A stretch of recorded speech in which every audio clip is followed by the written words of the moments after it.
CostasNarrativeXP presents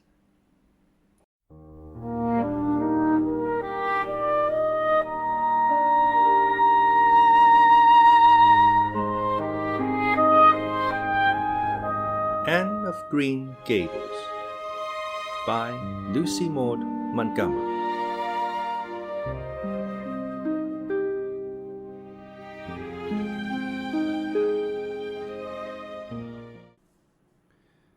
Chapter 13. The Delights of Anticipation. "It's time Anne was in to do her sewing," said Marilla, glancing at the clock and then out into the yellow August afternoon, where everything drowsed in the heat. "She stayed playing with Diana more than half an hour more, and I gave her leave too. And now she's perched out there on the woodpile talking to Matthew, 19 to the dozen, when she knows perfectly well she ought to be at her work. And of course, he's listening to her like a perfect ninny. I never saw such an infatuated man. The more she talks and the odder the things she says, the more he's delighted evidently. And Shirley, you come right in here this minute. Do you hear me?" A series of staccato taps on the west window brought Anne flying in from the yard, eyes shining, cheeks faintly flushed with pink, unbraided hair streaming behind her in a torrent of brightness. "Oh, Marilla," she exclaimed breathlessly, "there's going to be a Sunday school picnic next week in Mr. Harmon Andrews' field, right near the Lake of Shining Waters. And Mrs. Superintendent Bell and Mrs. Rachel Lynde are going to make ice cream. Think of it, Marilla, ice cream. And, oh, Marilla, can I go to it?" "Just look at the clock, if you please, Anne. What time did I tell you to come in?" 2 o'clock. But isn't it splendid about the picnic, Marilla? Please, can I go? Oh, I've never been to picnic. I've dreamed of picnics, but I've never... "Yes, I told you to come at 2 o'clock, and it's 2:45. I'd like to know why you didn't obey me, Anne."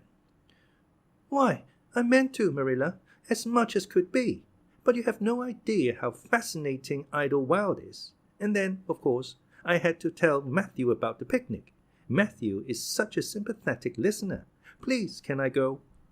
"You'll have to learn to resist the fascination of idle whatever you call it. When I tell you to come in at a certain time, I mean that time and not half an hour later. And you needn't stop to discourse with sympathetic listeners on your way either. As for the picnic, of course you can go. You're a Sunday school scholar, and it's not likely I'd refuse to let you go when all the other little girls are going." But, faltered Anne, "Diana says that everybody must take a basket of things to eat. I can't cook, as you know, Marilla, and I don't mind going to a picnic without puffed sleeves so much, but I'd feel terribly humiliated if I had to go without a basket. It's been preying on my mind ever since Diana told me." "Well, it needn't prey any longer. I'll bake you a basket." "Oh, you dear good Marilla. Oh, you are so kind to me. Oh, I'm so much obliged to you." Getting through with her oaths, Anne cast herself into Marilla's arms and rapturously kissed her sallow cheek. It was the first time in her whole life that childish lips had voluntarily touched Marilla's face. Again, that sudden sensation of startling sweetness thrilled her. She was secretly vastly pleased at Anne's impulsive caress, which was probably the reason why she said brusquely, There, never mind your kissing nonsense. I'd sooner see you doing strictly as you're told. As for cooking, I mean to begin giving you lessons in that some of these days. But you're so feather-brained, Anne, I've been waiting to see if you'd sober down a little and learn to be steady before I begin. You've got to keep your wits about you in cooking, and not stop in the middle of things to let your thoughts rove all over creation. Now, get out your patchwork and have your square done before tea time." "I do not like patchwork," said Anne dolefully, hunting out her work basket and sitting down before a little heap of red and white diamonds with a sigh. "I think some kinds of sewing would be nice, but there's no scope for imagination in patchwork. It's just one little seam after another, and you never seem to be getting anywhere. But of course, I'd rather be Anne of Green Gables sewing patchwork than Anne of any other place with nothing to do but play. I wish time went as quick sewing patches as it does when I'm playing with Diana, though. Oh, we do have such elegant times, Marilla. I have to furnish most of the imagination, but I'm well able to do that. Diana is simply perfect in every other way. You know that little piece of land across the brook that runs up between our farm and Mr. Barry's? It belongs to Mr. William Bell, and right in the corner there is a little ring of white birch trees, the most romantic spot, Marilla. Diana and I have our playhouse there. We call it Idlewild. Isn't that a poetical name? I assure you it took me some time to think it out. I stayed awake nearly a whole night before I invented it. Then, just as I was dropping off to sleep, it came like an inspiration. Diana was enraptured when she heard it. We have got our house fixed up elegantly. You must come and see it, Marilla, won't you? We have great big stones, all covered with moss, for seats, and boards from tree to tree for shelves, and we have all our dishes on them. Of course, they're all broken, but it's the easiest thing in the world to imagine that they are whole. There's a piece of a plate with a spray of red and yellow ivy on it that is specially beautiful. We keep it in the parlor, and we have the fairy glass there too. The fairy glass is as lovely as a dream. Diana found it out in the woods behind their chicken house. It's all full of rainbows, just little young rainbows that haven't grown big yet. And Diana's mother told her it was broken off a hanging lamp they once had. But it's nice to imagine the fairies lost it one night when they had a ball, so we call it the fairy glass. Matthew is going to make us a table. Oh, we have named that little round pool over in Mr. Barry's field the Willowmere. I got that name out of the book Diana lent me. That was a thrilling book, Marilla. The heroine had 5 lovers. I'd be satisfied with one, wouldn't you? She was very handsome, and she went through great tribulations. She could faint as easy as anything. I'd love to be able to faint, won't you, Marilla? It's so romantic. But I'm really very healthy for all I'm so thin. I believe I'm getting fatter, though. Don't you think I am? I look at my elbows every morning when I get up to see if any dimples are coming. Diana is having a new dress made with elbow sleeves. She's going to wear it to the picnic. Oh, I do hope it will be fine next Wednesday. I don't feel that I could endure the disappointment if anything happened to prevent me from getting to the picnic. I suppose I'd live through it, but I'm certain it would be a lifelong sorrow. It wouldn't matter if I got to 100 picnics in after years. They wouldn't make up for missing this one. They're going to have boats on a lake of shining waters, and ice cream, as I told you. I have never tasted ice cream. Diana tried to explain what it was like, but I guess ice cream is one of those things that are beyond imagination. And you have talked even on for 10 minutes by the clock, said Marilla. Now, just for curiosity's sake, see if you can hold your tongue for the same length of time. Anne held her tongue as desired, but for the rest of the week she talked picnic and thought picnic and dreamed picnic. On Saturday it rained, and she worked herself up into such a frantic state lest it should keep on raining until and over Wednesday that Marilla made her sew an extra patchwork square by way of steadying her nerves. On Sunday, Anne confided to Marilla on the way home from church that she grew actually cold all over with excitement when the minister announced the picnic from the pulpit. Such a thrill as went up and down my back, Marilla. I don't think I'd ever really believed until then that there was honestly going to be a picnic. I couldn't help fearing I'd only imagined it. But when a minister says a thing in the pulpit, you just have to believe it. You set your heart too much on things, Anne, said Marilla with a sigh. I'm afraid there'll be a great many disappointments in store for you through life. Oh, Marilla, looking forward to things is half the pleasure of them, exclaimed Anne. You mayn't get things themselves, but nothing can prevent you from having the fun of looking forward to them. Mrs. Lynde says, "Blessed are they who expect nothing, for they shall not be disappointed."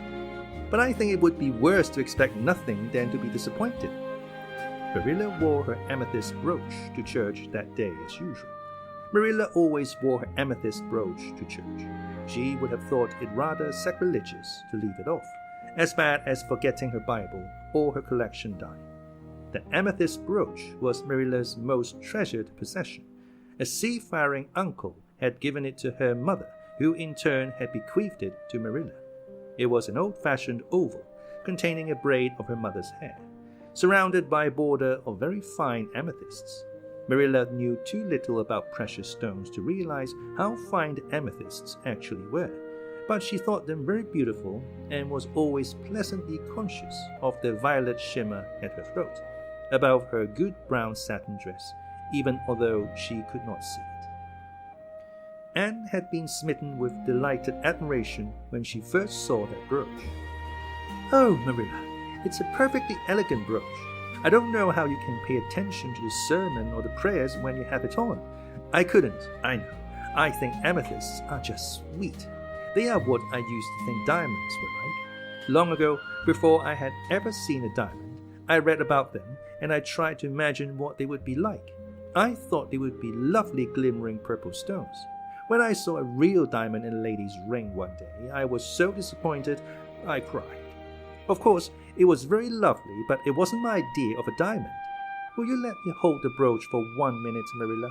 Do you think amethysts can be the souls of good violets?"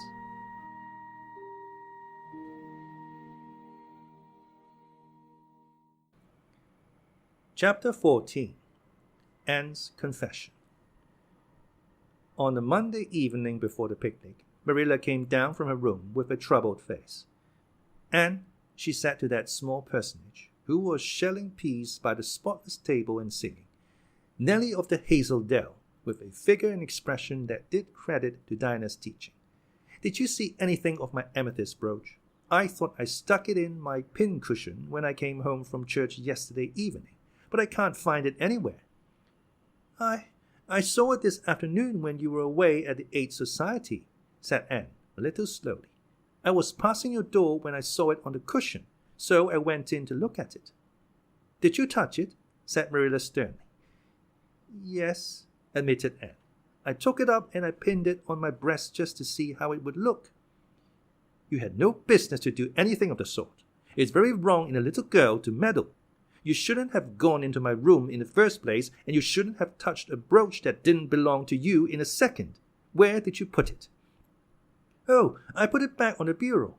I hadn't it on a minute. Truly, I didn't mean to meddle, Marilla.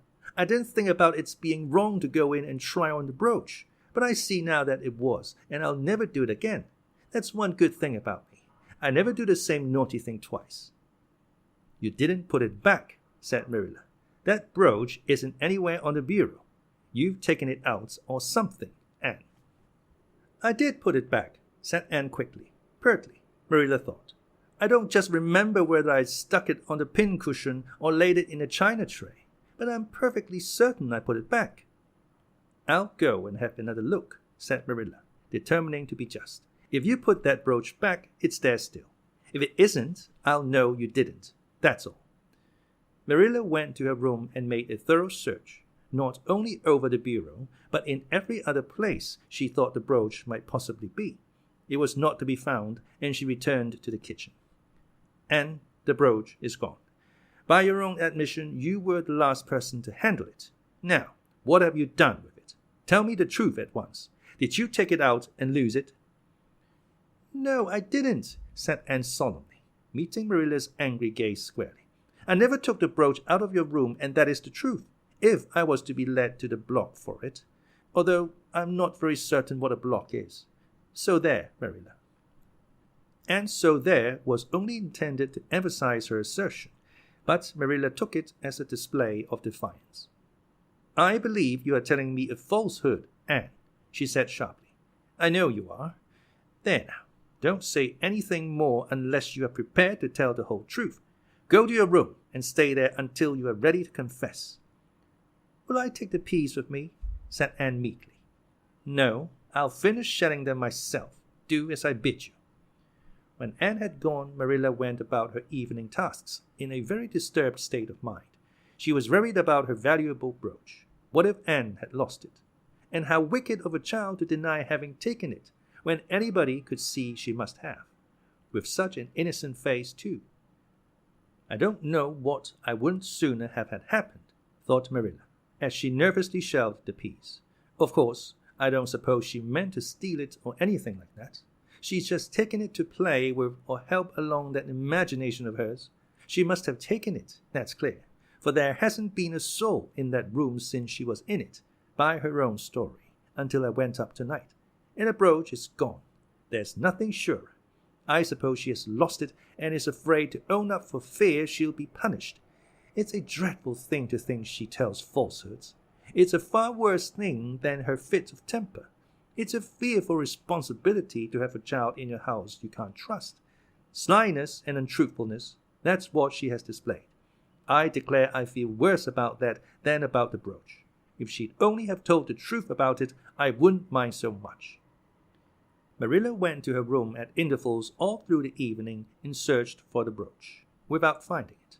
A bedtime visit to the east gable produced no result. Anne persisted in denying that she knew anything about the brooch, but Marilla was only the more firmly convinced that she did. She told Matthew the story the next morning. Matthew was confounded and puzzled. He could not so quickly lose faith in Anne, but he had to admit that circumstances were against her. "You sure it hasn't fell down behind the bureau?" was the only suggestion he could offer. "I've moved the bureau, and I've taken out the drawers, and I've looked in every crack and cranny," was Marilla's positive answer. "The brooch is gone, and the child has taken it and lied about it. That's the plain, ugly truth, Matthew Cuthbert, and we might as well look it in the face." "Well now, what are you going to do about it?" Matthew asked forlornly, feeling secretly thankful that Marilla and not he had to deal with the situation. He felt no desire to put his oar in this time. "She'll stay in her room until she confesses," said Marilla grimly, remembering the success of this method in a former case. "Then we'll see. Perhaps we'll be able to find the brooch if she'll only tell where she took it. But in any case, she'll have to be severely punished, Matthew." "Well now, you'll have to punish her," said Matthew, reaching for his hat. "I've nothing to do with it, remember. You warned me off yourself." Marilla felt deserted by everyone. She could not even go to Mrs. Lynde for advice. She went up to the east gable with a very serious face, and left it with a face more serious still. Anne steadfastly refused to confess. She persisted in asserting that she had not taken the brooch. The child had evidently been crying, and Marilla felt a pang of pity, which she sternly repressed. By night she was, as she expressed it, beat out. "You stay in this room until you confess, Anne. You can make up your mind to that," she said firmly. "But the picnic is tomorrow, Marilla," cried Anne. "You won't keep me from going to that, will you? You just let me out for the afternoon, won't you? Then I'll stay here as long as you like afterwards cheerfully. But I must go to the picnic." "You'll not go to picnics nor anywhere else until you've confessed, Anne." "Oh, Marilla," gasped Anne. But Marilla had gone out and shut the door. Wednesday morning dawned as bright and fair as if expressly made to order for the picnic. Birds sang around Green Gables. The Madonna lilies in the garden sent up whiffs of perfume that entered in on viewless winds at every door and window, and wandered through halls and rooms like spirits of benediction. The birches in a hollow waved joyful hands, as if watching for Anne's usual morning greeting from the east gable. But Anne was not at her window. When Marilla took her breakfast up to her, she found the child sitting primly on her bed, pale and resolute, with tight-shut lips and gleaming eyes. "Marilla, I'm ready to confess." "Ah!" Marilla laid down her tray. Once again her method had succeeded. But her success was very bitter to her. "Let me hear what you have to say then, Anne." "I took the amethyst brooch," said Anne, as if repeating a lesson she had learned. "I took it just as you said. I didn't mean to take it when I went in, but it did look so beautiful, Marilla, when I pinned it on my breast that I was overcome by an irresistible temptation. I imagined how perfectly thrilling it would be to take it to Idlewild and play I was the Lady Cordelia Fitzgerald. It would be so much easier to imagine I was the Lady Cordelia if I had a real amethyst brooch on. Diana and I make necklaces of roseberries, but what are roseberries compared to amethysts? So I took the brooch. I thought I could put it back before you came home. I went all the way around by the road to lengthen out the time. When I was going over the bridge across the lake of shining waters, I took the brooch off and had another look at it. Oh, how it did shine in the sunlight. And then, when I was leaning over the bridge, it just slipped through my fingers. So, and went down, down, down, all purply sparkling, and sank forevermore beneath the lake of shining waters. And that's the best I can do at confessing, Marilla. Marilla felt hot anger surge up into her heart again. This child had taken and lost her treasured amethyst brooch, and now sat there calmly reciting the details thereof without the least apparent compunction or repentance. "Anne, this is terrible," she said, trying to speak calmly. "You are the very wickedest girl I ever heard of." "Yes, I suppose I am," agreed Anne tranquilly, "and I know I'll have to be punished. It'll be your duty to punish me, Marilla. Won't you please get it over right off, because I'd like to go to the picnic with nothing on my mind." "Picnic, indeed. You go to no picnic today, Anne Shirley. That shall be your punishment, and it isn't half severe enough either for what you've done." "Not going to the picnic?" Anne sprang to her feet and clutched Marilla's hand. "But you promised me I might." "Oh, Marilla, I must go to the picnic. That was why I confessed. Punish me any way you like but that. Oh, Marilla, please, please, let me go to the picnic. Think of the ice cream. For anything you know, I may never have a chance to taste ice cream again." Marilla disengaged Anne's clinging hands stonily. "You needn't plead, Anne. You are not going to the picnic, and that's final. No, not a word." Anne realized that Marilla was not to be moved. She clasped her hands together, gave a piercing shriek, and then flung herself face downward on the bed, crying and writhing in an utter abandonment of disappointment and despair. "For the land's sake," gasped Marilla, hastening from the room. "I believe the child is crazy. No child in her senses would behave as she does. If she isn't, she's utterly bad. Oh dear, I'm afraid Rachel was right from the first, but I've put my hand to the plow and I won't look back." That was a dismal morning. Marilla worked fiercely and scrubbed the porch floor and the dairy shelves when she could find nothing else to do. Neither the shelves nor the porch needed it, but Marilla did. Then she went out and raked the yard. When dinner was ready, she went to the stairs and called Anne. A tear-stained face appeared, looking tragically over the banisters. "Come down to your dinner, Anne." "I don't want any dinner, Marilla," said Anne sobbingly. "I couldn't eat anything. My heart is broken. You'll feel remorse of conscience some day, I expect, for breaking it, Marilla, but I forgive you. Remember when the time comes that I forgive you. But please don't ask me to eat anything, especially boiled pork and greens. Boiled pork and greens are so unromantic when one is in affliction." Exasperated, Marilla returned to the kitchen and poured out her tale of woe to Matthew, who, between his sense of justice and his unlawful sympathy with Anne, was a miserable man. "Well now, she shouldn't have taken the brooch, Marilla, or told stories about it," he admitted, mournfully surveying his plateful of unromantic pork and greens, as if he, like Anne, thought it a food unsuited to crisis of feeling. "But she's such a little thing, such an interesting little thing. Don't you think it's pretty rough not to let her go to the picnic when she's so set on it?" "Matthew Cuthbert, I'm amazed at you. I think I've let her off entirely too easy, and she doesn't appear to realize how wicked she's been at all. That's what worries me most. If she'd really felt sorry, it wouldn't be so bad. And you don't seem to realize it neither. You're making excuses for her all the time to yourself. I can see that." "Well now, she's such a little thing," feebly reiterated Matthew. "And there should be allowances made, Marilla. You know she's never had any bringing up." "Well, she's having it now," retorted Marilla. The retort silenced Matthew if it did not convince him. That dinner was a very dismal meal. The only cheerful thing about it was Jerry Boot, the hired boy, and Marilla resented his cheerfulness as a personal insult. When her dishes were washed and her bread sponge set and her hens fed, Marilla remembered that she had noticed a small rent in her best black lace shawl when she had taken it off on Monday afternoon on returning from the Ladies' Aid. She would go and mend it. The shawl was in a box in her trunk, As Marilla lifted it out, the sunlight, falling through the vines that clustered thickly about the window, struck upon something caught in the shawl, something that glittered and sparkled in facets of violet light. Marilla snatched at it with a gasp. It was the amethyst brooch, hanging to a thread of the lace by its catch.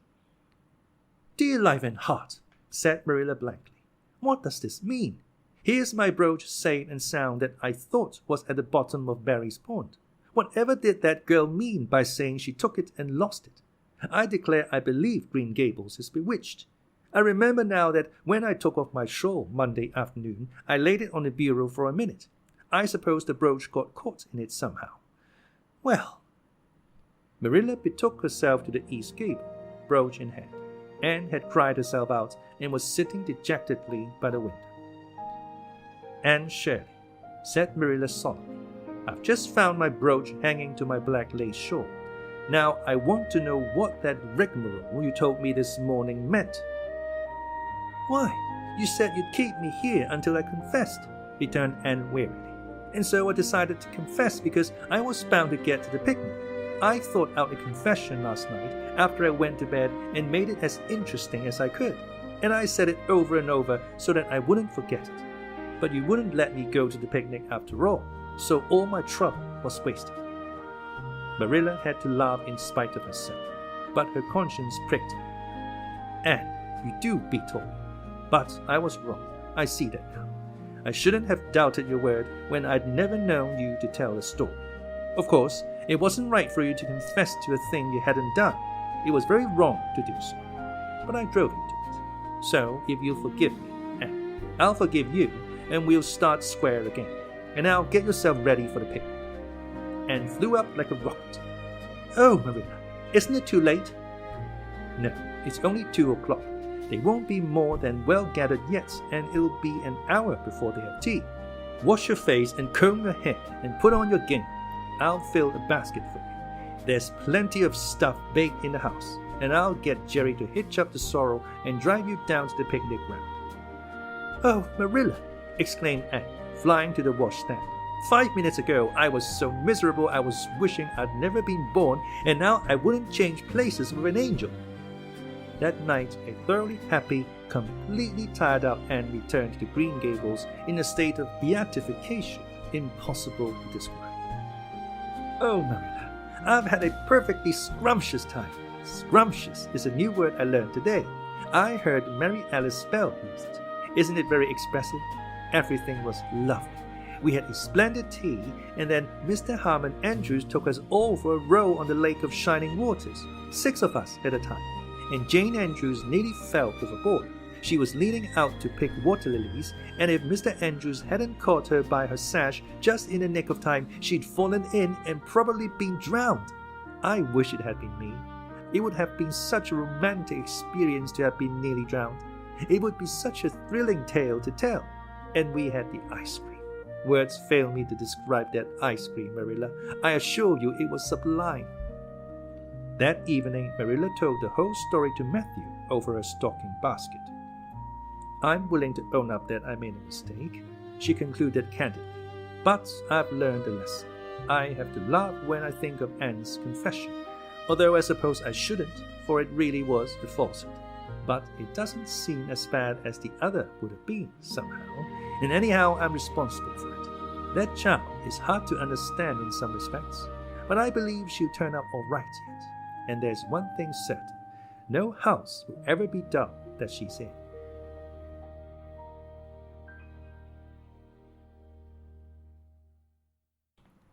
Chapter 15. A Tempest in the School Teapot. "What a splendid day," said Anne, drawing a long breath. "Isn't it good just to be alive on a day like this? I pity the people who aren't born yet for missing it. They may have good days, of course, but they can never have this one.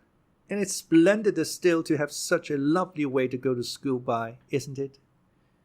"It's a lot nicer than going round by the road that is so dusty and hot," said Diana practically, peeping into her dinner basket and mentally calculating if the 3 juicy, toothsome raspberry tarts reposing there were divided among 10 girls, how many bites each girl would have. The little girls of Avonlea School always pulled their lunches, and to eat 3 raspberry tarts all alone, or even to share them only with one's best chum, would have forever and ever branded as awful mean the girls who did it. And yet, when the tarts were divided among 10 girls, you just got enough to tantalize you. The way Anne and Diana went to school was a pretty one. Anne thought those walks to and from school with Diana couldn't be improved upon even by imagination. Going around by the main road would have been so unromantic. But to go by Lover's Lane and Willowmere and Violet Vale and the Birch Path was romantic, if ever anything was. Lover's Lane opened out below the orchard at Green Gables and stretched far up into the woods to the end of the Cuthbert farm. It was the way by which the cows were taken to the back pasture and the wood hauled home in winter. Anne had named it Lover's Lane before she had been a month at Green Gables. Not that lovers ever really walk there, she explained to Marilla. But Diana and I are reading a perfectly magnificent book, and there's a Lover's Lane in it. So we want to have one too. And it's a very pretty name, don't you think? So romantic. We can't imagine the lovers into it, you know. I like that lane because you can think out loud there without people calling you crazy. Anne, starting out alone in the morning, went down Lover's Lane as far as the brook. Here Diana met her, and the 2 little girls went on up the lane under the leafy arch of maples. Maples are such sociable trees, said Anne. They're always rustling and whispering to you. Until they came to a rustic bridge.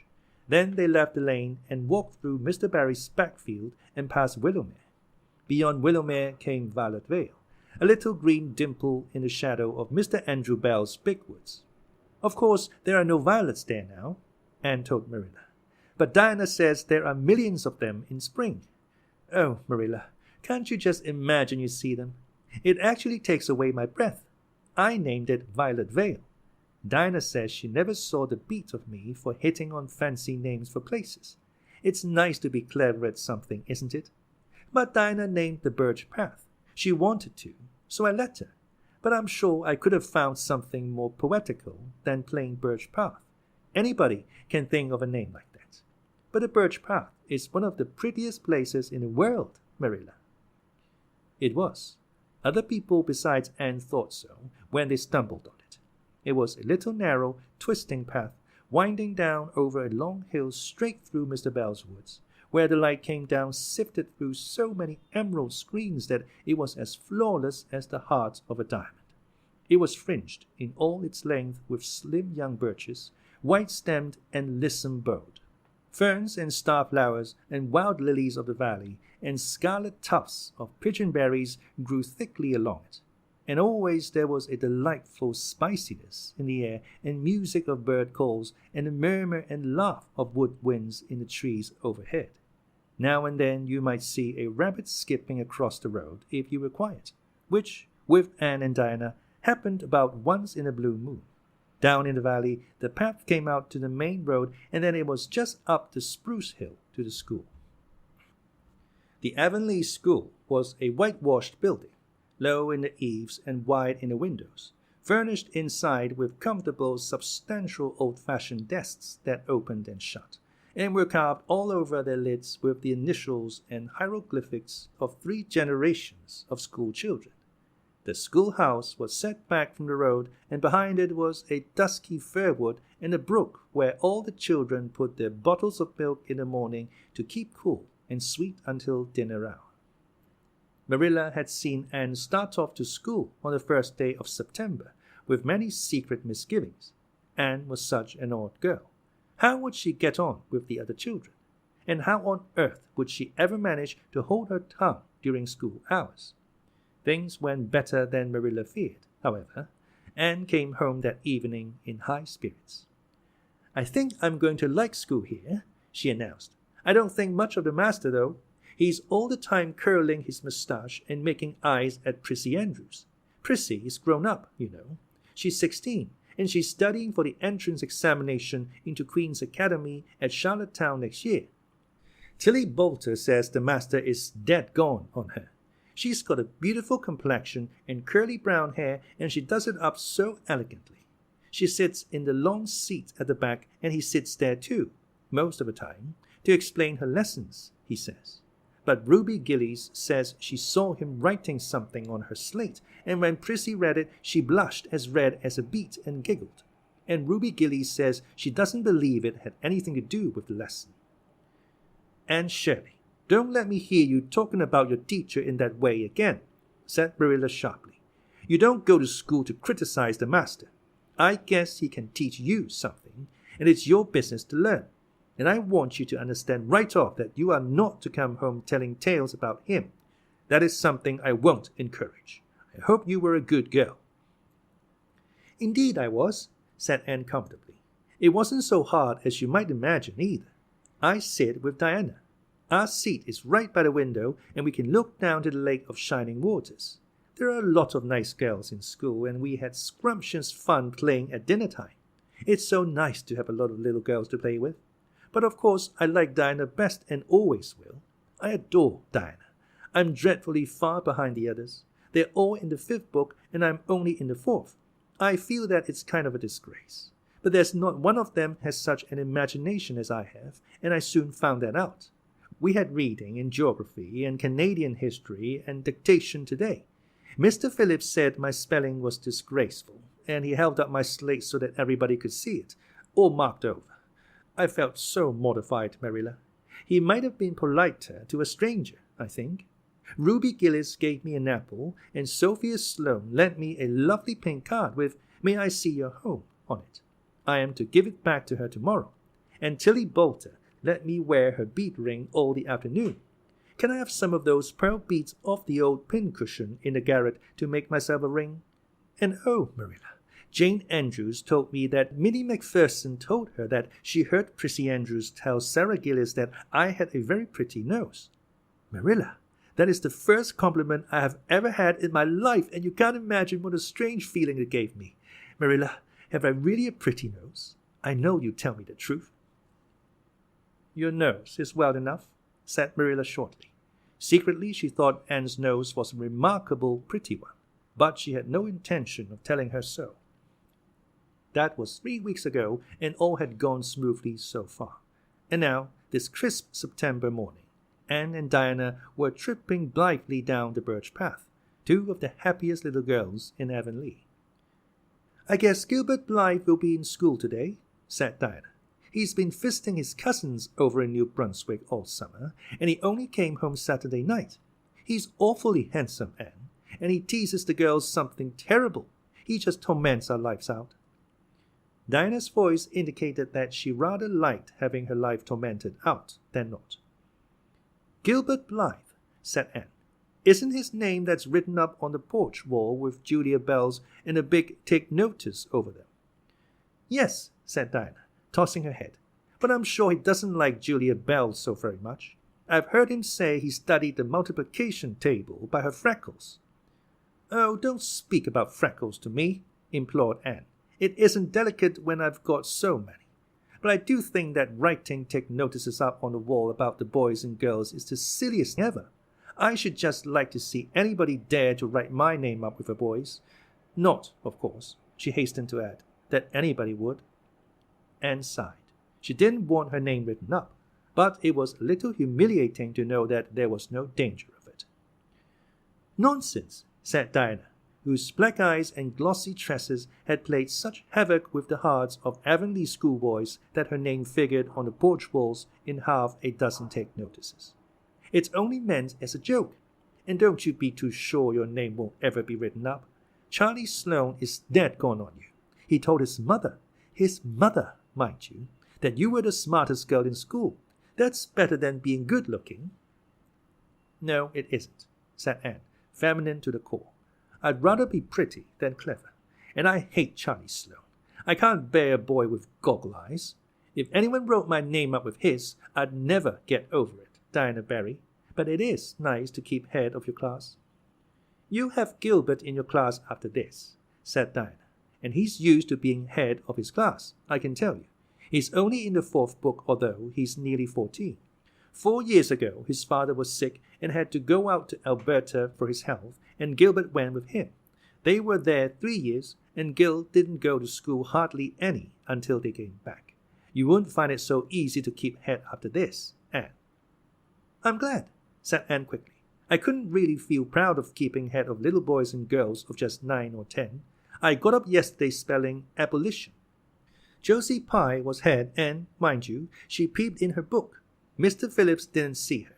He was looking at Prissy Andrews, but I did. I just swept her a look of freezing scorn, and she got as red as a beet and spelled it wrong after all. "Those Pye girls are cheats all round," said Dinah indignantly, as they climbed the fence of the main road. "Gertie Pye actually went and put her milk bottle in my place in the brook yesterday. Did you ever? I don't speak to her now." When Mr. Phillips was in the back of the room hearing Prissy Andrews' Latin, Dinah whispered to Anne, "That's Gilbert Blythe sitting right across the aisle from you, Anne. Just look at him and see if you don't think he's handsome." Anne looked accordingly. She had a good chance to do so, for the said Gilbert Blythe was absorbed in stealthily pinning the long yellow braid of Ruby Gillis, who sat in front of him, to the back of a seat. He was a tall boy, with curly brown hair, roguish hazel eyes, and a mouth twisted into a teasing smile. Presently, Ruby Gillis started up to take a psalm to the master. She fell back into her seat with a little shriek, believing that her hair was pulled out by the roots. Everybody looked at her, and Mr. Phillips glared so sternly that Ruby began to cry. Gilbert had whisked the pin out of sight and was studying his history with the soberest face in the world. But when the commotion subsided, he looked at Anne and winked with inexpressible drollery. "I think your Gilbert Blythe is handsome," confided Anne to Dinah, "but I think he's very bold. It isn't good manners to wink at a strange girl." But it was not until the afternoon that things really began to happen. Mr. Phillips was back in a corner explaining a problem in algebra to Prissy Andrews, and the rest of the scholars were doing pretty much as they pleased, eating green apples, whispering, drawing pictures on their slates, and driving crickets harnessed to strings up and down aisle. Gilbert Blythe was trying to make Anne Shirley look at him and failing utterly, because Anne was at that moment totally oblivious not only to the very existence of Gilbert Blythe, but of every other scholar in Avonlea School itself. With her chin propped on her hands and her eyes fixed on the blue glimpse of the lake of shining waters that the west window afforded, she was far away in a gorgeous dreamland, hearing and seeing nothing save her own wonderful visions. Gilbert Blythe wasn't used to putting himself out to make a girl look at him and meeting with failure. She should look at him. That red-haired Shirley girl with the little pointed chin and the big eyes that weren't like the eyes of any other girl in Avonlea School. Gilbert reached across the aisle, picked up the end of Anne's long red braid, held it out at arm's length and said in a piercing whisper, "Carrots, carrots." Then Anne looked at him with a vengeance. She did more than look. She sprang to her feet, her bright fancies fallen into cureless ruin. She flashed one indignant glance at Gilbert from eyes whose angry sparkle was swiftly quenched in equally angry tears. "You mean, hateful boy!" she exclaimed passionately. "How dare you!" And then, thwack! Anne had brought her slate down on Gilbert's head and cracked it. Slate, not head, clear across. Avonlea School always enjoyed a scene. This was an especially enjoyable one. Everybody said, "Oh," in horrified delight. Dinah gasped. Ruby Gillis, who was inclined to be hysterical, began to cry. Tommy Sloane let his team of crickets escape him altogether while he stared open-mouthed at the tableau. Mr. Phillips stalked down the aisle and laid his hand heavily on Anne's shoulder. "Anne Shirley, what does this mean?" he said angrily. Anne returned no answer. It was asking too much of flesh and blood to expect her to tell before the whole school that she had been called carrots. Gilbert, it was who spoke up stoutly. "It was my fault, Mr. Phillips. I teased her."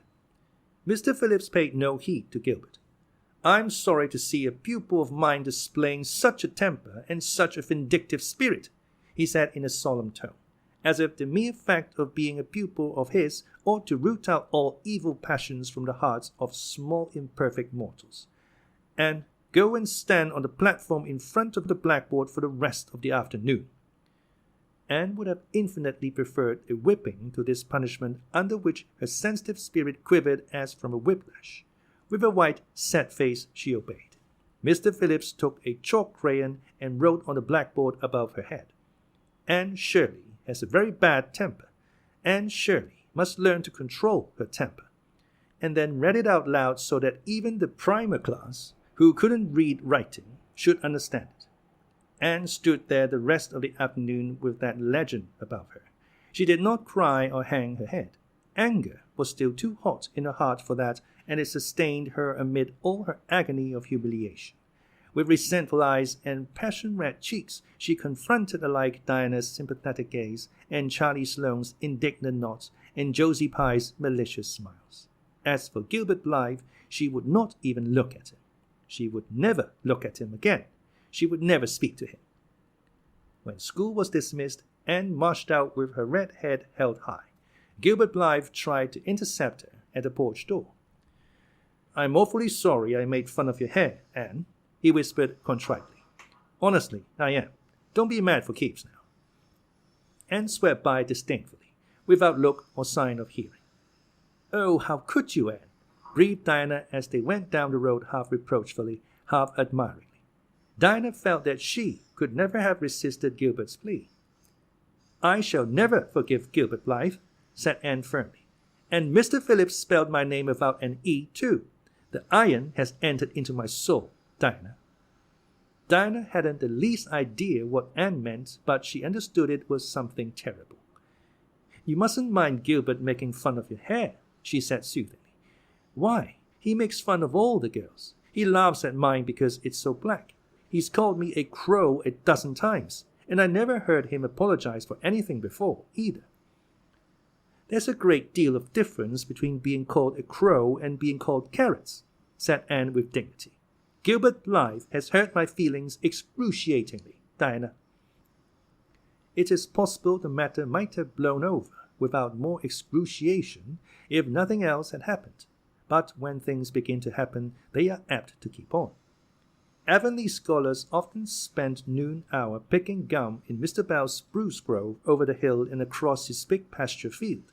From there they could keep an eye on Eben Wright's house, where the master boarded. When they saw Mr. Phillips emerging therefrom, they ran for the schoolhouse. But the distance being about 3 times longer than Mr. Wright's lane, they were very apt to arrive there, breathless and gasping, some 3 minutes too late. On the following day, Mr. Phillips was seized with one of his spasmodic fits of reform and announced before going home to dinner that he should expect to find all the scholars in their seats when he returned. Anyone who came in late would be punished. All the boys and some of the girls went to Mr. Bell's spruce grove as usual, fully intending to stay only long enough to pick a chew. But spruce groves are seductive, and yellow nuts of gum beguiling. They picked and loitered and strayed. And as usual, the first thing that recalled them to a sense of the flight of time was Jimmy Glover shouting from the top of a patriarchal old spruce, "Master's coming." The girls who were on the ground started first and managed to reach the schoolhouse in time, but without a second to spare. The boys, who had to wriggle hastily down from the trees, were later. And Anne, who had not been picking gum at all, but was wandering happily in the far end of the grove, waist deep among the bracken, singing softly to herself, with a wreath of rice lilies on her hair as if she were some wild divinity of the shadowy places, was latest of all.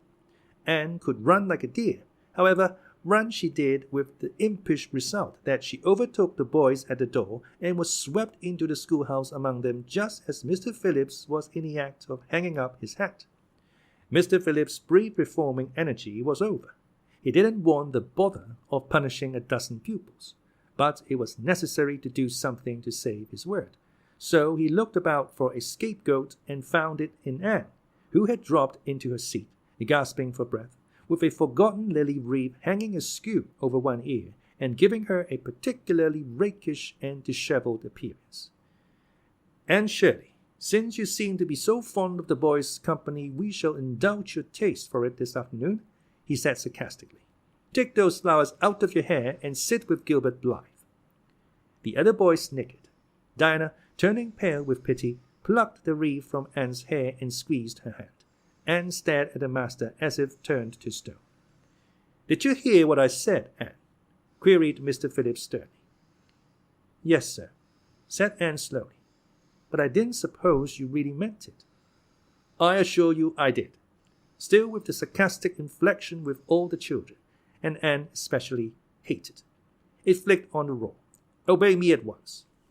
For a moment Anne looked as if she meant to disobey. Then, realizing that there was no help for it, she rose haughtily, stepped across the aisle, sat down beside Gilbert Blythe, and buried her face in her arms on the desk. Ruby Gillis, who got a glimpse of it as it went down, told the others going home from school that she'd actually never seen anything like it. It was so white, with awful little red spots in it.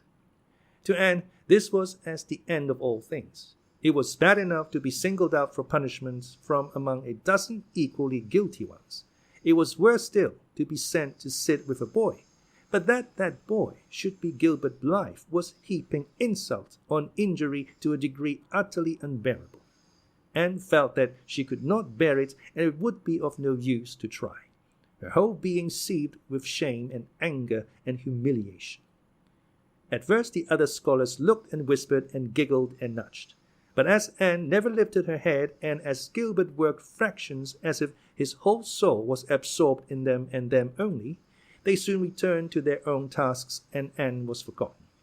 When Mr. Phillips called the history class out, Anne should have gone, but Anne did not move, and Mr. Phillips, who had been writing some verses to Priscilla before he called the class, was thinking about an obstinate rhyme still and never missed her.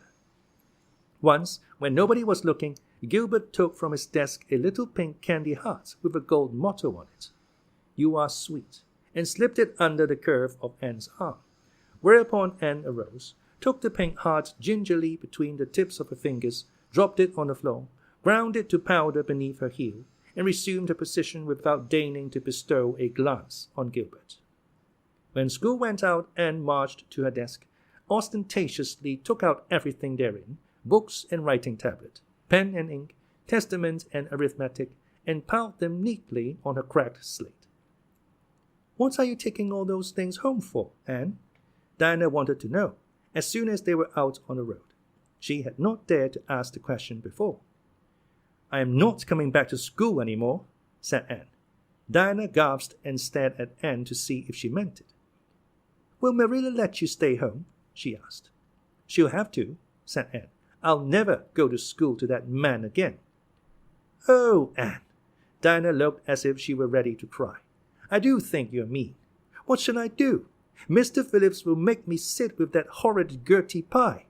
I know he will because she is sitting alone. Do come back, Anne." "I'd do almost anything in the world for you, Diana," said Anne sadly. "I'd let myself be torn limb from limb if it would do you any good. But I can't do this, so please don't ask it. You harrow up my very soul." "Just think of all the fun you miss," mourned Diana. "We are going to build the loveliest new house down by the brook, and we'll be playing ball next week, and you've never played ball, Anne. It's tremendously exciting, and we are going to learn a new song. Jane Andrews is practicing it up now, and Alice Andrews is going to bring a new Pansy book next week, and we are all going to read it out loud, chapter about Down by the Brook. And you know you are so fond of reading out loud, Anne."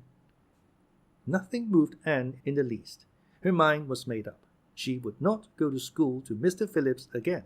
She told Marilla so when she got home. "Nonsense," said Marilla. "It isn't nonsense at all," said Anne, gazing at Marilla with solemn, reproachful eyes. "Don't you understand, Marilla? I've been insulted." "Insulted fiddlesticks! You go to school tomorrow as usual." "Oh, no." Anne shook her head gently. "I'm not going back, Marilla. I'll learn my lessons at home, and I'll be as good as I can be and hold my tongue all the time if it's possible at all. But I will not go back to school, I assure you." Marilla saw something remarkably like unyielding stubbornness looking out of Anne's small face. She understood that she would have trouble in overcoming it, but she resolved wisely to say nothing more just then. "I'll run down and see Rachel about it this evening," she thought. "There's no use reasoning with Anne now. She's too worked up, and I've an idea she can be awful stubborn if she takes the notion. Far as I can make out from her story, Mr. Phillips has been carrying matters with a rather high hand, but it would never do to say so to her. I'll just talk it over with Rachel. She sent 10 children to school, and she ought to know something about it. She'll have heard the whole story, too, by this time." Marilla found Mrs. Lynde knitting quilts as industriously and cheerfully as usual. "I suppose you know what I've come about," she said, a little shamefacedly. Mrs. Rachel nodded. "About Anne's fuss in school, I reckon," she said. "Tilly Boulter was in on her way home from school and told me about it."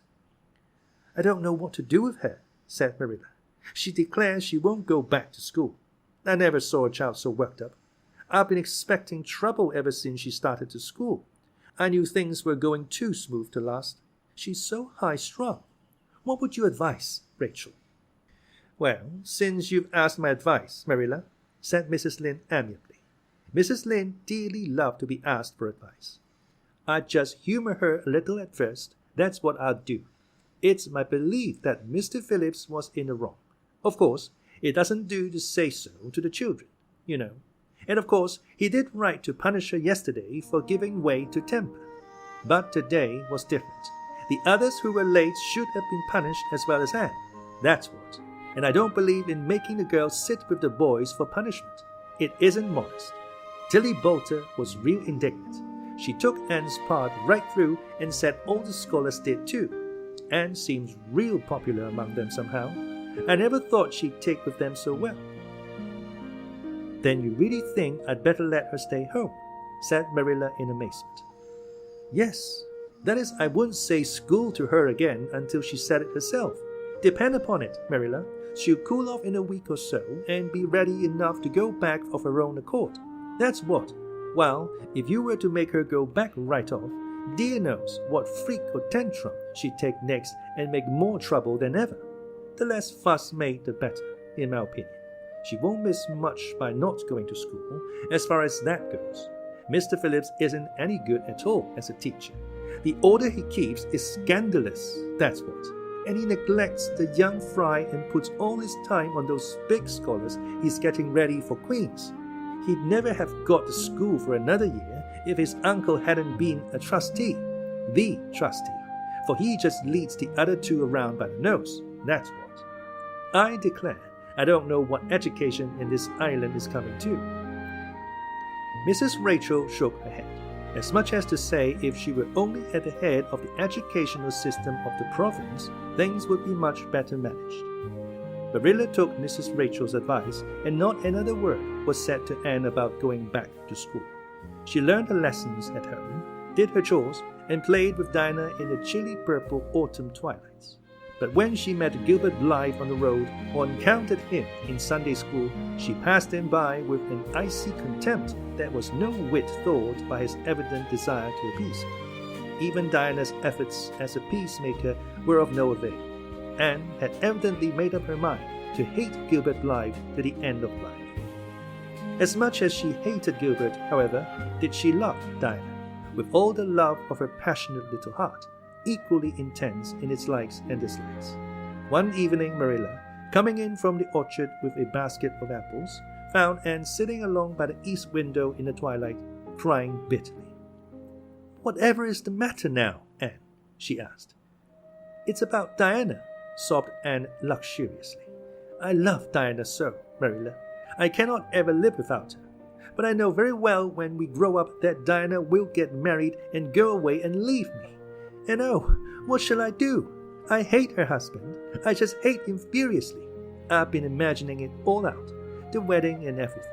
Diana dressed in snowy garments, with a veil, and looking as beautiful and regal as a queen, and me, the bridesmaid, with a lovely dress too, and puffed sleeves, but with a breaking heart hid beneath my smiling face, and then bidding Diana goodbye." Here Anne broke down entirely and wept with increasing bitterness. Marilla turned quickly away to hide her twitching face, but it was no use. She collapsed on the nearest chair and burst into such a hearty and unusual peal of laughter that Matthew, crossing the yard outside, halted in amazement. When had he heard Marilla laugh like that before? "Well, Anne Shirley," said Marilla as soon as she could speak, "if you must borrow trouble, for pity's sake borrow it handy at home. I should think you had an imagination. Sure enough,